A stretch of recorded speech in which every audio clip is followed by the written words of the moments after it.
If an app on your Samsung Galaxy S25 is acting up, force stopping it can help by halting its operations, freeing up RAM, and improving overall performance.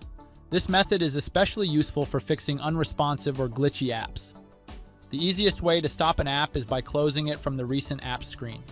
If you haven't changed your navigation layout, the Recent Apps button is located on the left side of the Home button.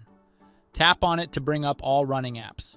To close a single app, swipe up on its preview. If you want to shut down all active apps at once, tap Close All.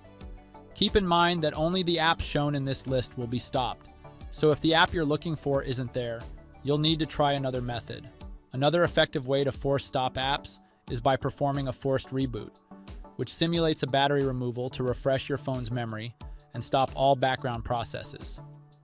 To do this, press and hold the volume down button and the power key for about 8 seconds. Your phone will shut down and restart automatically. Once the Samsung logo appears, release both keys and let the device complete the boot process. After restarting, all background apps will be closed except for system apps. Force stopping apps is a simple yet powerful solution for fixing app-related issues, system glitches, and performance slowdowns. While third-party task managers are available, using these built-in methods is the best way to keep your device running smoothly.